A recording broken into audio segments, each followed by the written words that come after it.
اللہ پاک نے قرآن پاک میں ارشاد فرمایا یا ایھا النبی، کیا فرمایا جی؟ اس کا مطلب ہے یا نبی. ادا سیدھا ترجمہ کریے تو مطلب ہوتا ہے یا نبی، اے نبی. مجھے بتائیں جڑے کہندے نے یا نبی کہنا شرک ہے، وہ جدوں قرآن پڑھتے ہونے نے تے آیت پڑھتے ہونے نے تو وہ نہیں یا نبی کہندے. اور توجہ تو کرو یار. اور یہاں پر ایک نہیں دو دفعہ یا ایو، ایو کا مطلب بھی اے نبی، تو یا دا مطلب بھی اے نبی. تو مولوی صاحب کو نماز وچ بھی کہندے نے السلام علیکہ ایھا النبی، تو نماز تو باہر نکل کہندے نے جناب رحم ہو گیا یا ایھا النبی، اے نبی. قرآن وہ ہمیں اکثر ہمارے نعرے لگانے والے دوست کہتے ہیں سیدی مرشدی، اور پھر وہ اس میں وہ ایک جملہ بولتے ہیں قرآن میں آیا، کہتے ہیں نا قرآن میں آیا. بول چھڑو کی آیا، تو یہ بول دے ہی نہیں، قرآن میں آیا تو آیا نا. یہ وہ آیت سورۃ الاحزاب کی 45 نمبر آیت، اللہ پاک میں یا ایھا النبی. تو مولوی صاحب یا پھر قرآن دی آیت جو کٹ دو تو یا پھر اے گل کہنی چھڑو کیا شرک ہے.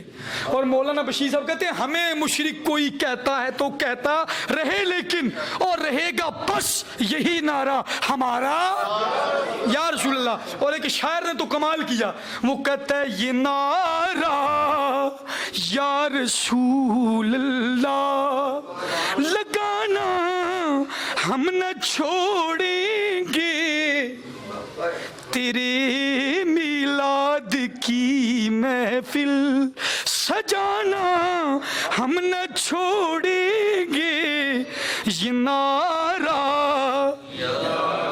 رسول اللہ لگانا ہم نہ چھوڑے. خالد بن ولید جناب وہ کر رہے ہیں جنگ، تو اچانک کافر ان پر بھاری، وہ بھی جناب اللہ بھی نعرے تکبیر، تو بھی نعرے تکبیر.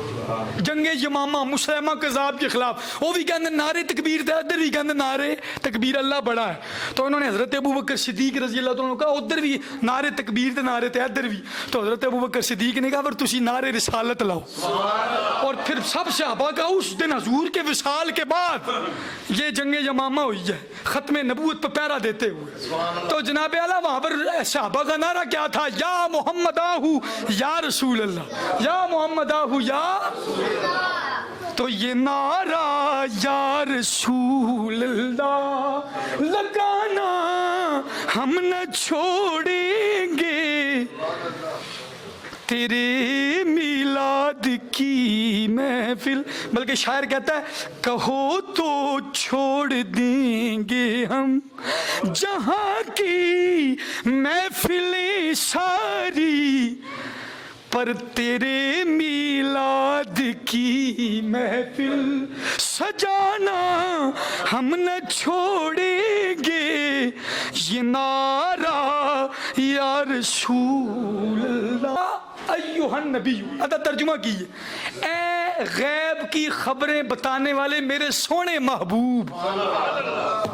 اچھا آپ دیکھیں سوائے سنیوں کے جتنے لوگوں نے ترجمہ کیا نا انہوں نے کیا ہے یا ایھا النبی، اے نبی.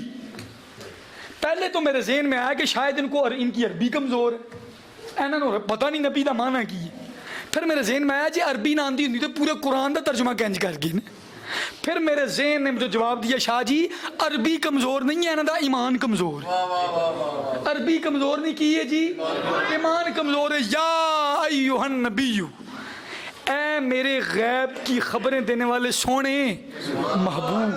غیب کی خبر جون سی مرضی لغت کی کتاب کوئی اٹھا لے، نبی کا معنی یہ ہے غیب کی خبریں دینے والا. میں ایک مثال دینے لگا ہوں.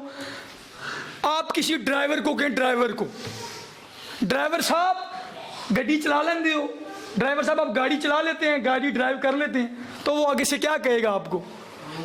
میں تو دسنا کی کہے گا. انہیں کہنا یا منو ڈرائیور نہ کہے تو یا من جا کے میں گاڑی چلا لینا، یہی کہے گا نا. آپ کسی ڈاکٹر صاحب کو کہیں ڈاکٹر عامر صاحب آپ دوائی دے لیتے ہیں، تو انہیں کہنا شاہ جی یا منو ڈاکٹر نہ آکھو تو یا منو کہ میں دوائی بھی دے لینا. ایسا ہی ہے نا. آپ کسی کک کو وہ باورچی خانے میں وہ جو ہوتا ہے وہ کک کھانا پکانے والا، اس کو کہیں کک صاحب آپ کھانا پکا لیتے ہیں، تو نہ کہنا یا منو کوک نہ آکھو تو یا مان جاؤ کہ میں روٹی پکا لینا وا. اسی طرح یہ ہے یا نبی کو نبی نہ کہو یا پھر کہنا تو یہ بھی کہو کہ غیب کی خبریں بھی دیتا ہے. یہ کیا مطلب ہوا کہ نبی بھی کہہ لیے تو اے بھی کہہ لیا کہ غیب کی یہ خبریں نہیں جانتا. نبی چیلنج ہے جی ہمارا پوری وہابیت کی دنیا کو چیلنج ہے جی. کوئی بھی لغت کی کتاب اٹھا لیں, نبی کا معنی یہ ہے غیب کی, بول چھوڑو تھوڑا جا اللہ تعالیٰ سلامت رکھے, غیب کی جون سی مرضی لو, نبی کا معنی غیب کی خبریں دینے والا. ہوں سنو جو میں گل تمہیں سنان لگا نا, توجہ کرو. ابو جہل میرے اور آپ کے آقا صلی اللہ علیہ وآلہ وسلم کے پاس آیا, بڑا سیاںا بندہ تھا. آپ کو پتہ ہے اس کو عرب کے لوگ ابو الحکم کہتے تھے. ابو الحکم اس کا مطلب ہے حکمتوں کا باپ, کی یہ مطلب ہے جی حکمتوں کا باپ. لیکن ایک باری میرے تے تواڈے نبی دی زبان تو نکلا ہے ابو جہل, تیری ڈگری بن گئی. اب جب اس کا نام لیا جاتا تو کیا جاتا جی ابو جہل, لیکن ہے سیاںا سی. ابو الحکم اس کو عرب کے لوگ کہتے تھے, بڑا چلاک اور بڑا دانا شخص تھا. آیا حضور صلی اللہ علیہ وسلم کے پاس مٹھی میں کنکریاں لے کر, اور آ کر پتہ کیا کہتا ہے, اے محمد صلی اللہ علیہ وآلہ وسلم بتاؤ میری مٹھی میں کیا ہے. یا آپ نے اکثر سنا ہوگا, اکثر سنا آگے حضور نے فرمایا اگر جو تمہاری مٹھی میں وہ بتا دے تو, اس نے کہا پھر تو کمال ہو جائے گا. حضور نے توجہ کی, کنکریاں بول اٹھیں, ابو جہل نے کنکریاں پھینک دی. سنی جی نا گل پہلے, لیکن ادھر جی میں گل کرنے لگا وہ مینوں امید ہے تھی شاید پہلے کدی نہ سنی ہوئے, تو جی سنی بھی ہوئے گی تو یہ گل تو جنی ہی سنی ہے اونی ہی چس آتی. سنے جو میں بات سنانے لگا. ابو جہل نبی کو نہیں مانتا تھا, ابو جہل نبی کو نہیں مانتا تھا لیکن نبی کے ماننے کو مانتا تھا. اور توجہ تو کرو یار, تائی تو مٹھی بند کر کے آیا کہ جے تو دس چھڑیا کہ تو نبی ہے تو دس میری مٹھی جگی. یعنی ابو جہل کا یہ عمل بتا رہا تھا کہ نبی ہوندا ہی ہوئے جڑا غیب دسے. اور توجہ تو کرو یار, نبی کو وہ نہیں مانتا تھا لیکن نبی کے ماننے کو. لیکن کچھ ایس دور دے ابو جہل نے وہ نبی نو مندے نے لیکن نبی دے ماننے نو, اللہ کرے تانوں سمجھ آ. نبی کو مانتے ہیں وہ لیکن نبی کے ماننے کو, اور نہیں جی حضور کو کہاں علم ہو گیا جی, حضور کو کچھ نہیں پتا, حضور تو دیوار دے پیچھے نہیں جانتے کی ہے. میں کہا دیوار دی پہاڑاں دے پیچھے بھی جانتے نہیں. یہ آگے جا کے میں بتاؤں گا, حضور تو حضور ہے, حضور کے تو علی کو بہت کچھ پتا ہے. حضور کا تو عمر جمعہ پڑھا رہا ہو تو یا سار یا الجبل کہہ کے پہاڑوں کے پیچھے نظر ڈال دیتا ہے. تو یہ تو شان ہے خدمت گاروں کی, تو پھر سردار کا عالم کیا ہو. توجہ ہے جی.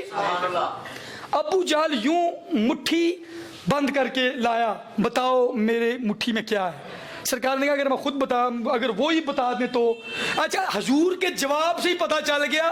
اب دیکھیں ابو جہل خالی ہاتھ بھی تو لے کے آ سکتا تھا کہ دسو میرے ہاتھ سے کی, لیکن حضور صلی اللہ علیہ وسلم نے اس کو بتا دیا کہ جو تمہاری مٹھی میں ہے اگر وہ بتا دے کہ میں کون ہوں. حضور نے بتایا تو توجہ ہے, جواب تو یہاں پہ ہی ہو گیا تھا. اس نے کہا اگر یہ بول پڑے تو پھر تو رولا ہی موک گیا, حالانکہ خالی ہاتھ بھی ہو سکتا ہے. کی خیال تو آڈا.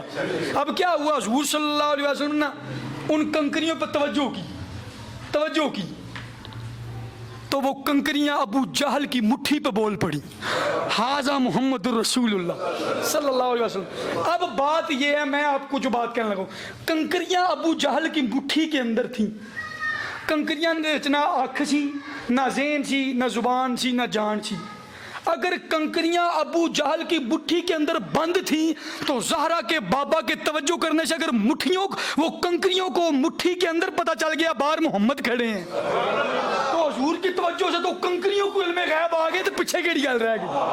وہ جس طرح میں نے پچھلے جمعے بتایا تھا, حضور نے غزوہ بدر کے موقع پہ یوں کنکریاں پھینکی تے ایک بھی جا کے کسی صحابی دے منہ تے نہیں وجی, ساریاں کافراں دے بوتھیاں دے وجی.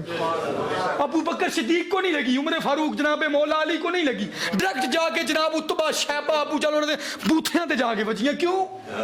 کیونکہ وہ کہتی تھی ہمارا کمال نہیں ہے, یہ دیکھو ہم ہاتھ کس کا چوم کیا ہے. اور ایمان کا تعلق دل کے ساتھ ہے, دل کے ساتھ ہے, دل کے ساتھ ایمان اور کفر دونوں کا, کہ بندہ کافر ہے یا مسلمان ہے. کنکریاں جا کے ڈائریکٹ کافراں دے بوتھیاں تے وجیاں, کنکریوں کو کیسے پتا چلا کہ یہ کافر ہے اور وہ صحابہ ہیں, انہوں دے منہ تے نہیں وجنا. وہ کہتے ہیں ساڈا کمال نہیں, مصطفیٰ کے دستے پاک کا کمال. توجہ ہے جی. اسی طرح حضور نے توجہ کی تو وہ جو کنکریاں تھی نا وہ یوں اندر بول پڑی. اب میں بڑی خاص بات کرنے لگوں. حضرت عیسیٰ علیہ السلام آپ مردے زندہ کرتے تھے؟ سبحان اللہ کہو. یہ قرآن ہے. وَأُحْيِي الْمَوْتَىٰ بِإِذْنِ اللَّهِ. یہ خود قرآن سورہ آل عمران کی آیت ہے. حضرت عیسیٰ علیہ السلام نے فرمایا میں مردوں کو زندہ کرتا ہوں اللہ کے حکم کے ساتھ. تو مردوں کو زندہ کیا آپ نے. لیکن آپ جو مردے کو زندہ کرتے تھے تو وہ کلام کرتا تھا، لیکن کلام کرنا اس مردے کا کمال نہیں تھا، کیونکہ وہ پہلے مردہ تھا. اس کو جب زندہ کیا تو جب وہ پہلے بھی زندہ تھا تو گلاں تے کرتا سی نا. وہ بول چھڑو یار، باتیں کرتا تھا پہلے بھی.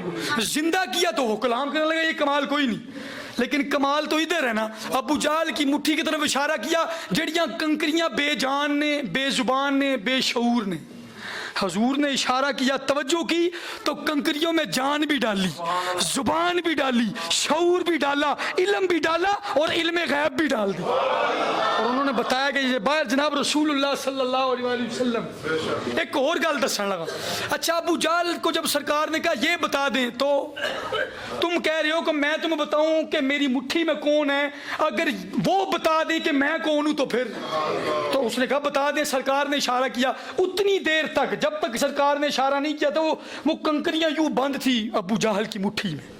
بڑی خاص بات ہے، اس پر ہمارے علماء نے ہمیں ایک سبق دیا نقطے میں. کہتے ہیں جب تک جدو تک کنکریاں چپ سن نہ چپ سن، جب تک کنکریاں چپ تھیں تو ابو جہل کی قید میں تھی. رسول اللہ کی ناموس پہ حملہ ہو رہا تھا، وہ چپ تھی تو ابو جہل دی قید وچ رہیاں. تو جدو بول پئیاں تو کفر دی قید چ باہر آ گئی. اگر تم بھی چاہتے ہو کہ تم کفر کی قید سے باہر آ جاؤ تو جب نبی کی ناموس کی بات آئے تو بول پڑا کرو. کفر کی قید سے تم بھی باہر آ جاؤ گے. تے جے چپ رہو گے تو پھر جائیں وہ اندر رہی ہیں تسی بھی اندر ہی رہ جاؤ گے. لیکن بولو گے تو انج آزاد کرے گا کفر تو. یوں اس نے کنکریاں پھیلی. یا ایھا النبی، اے غیب کی خبریں دینے والے میرے سونے محبوب صلی اللہ علیہ وسلم.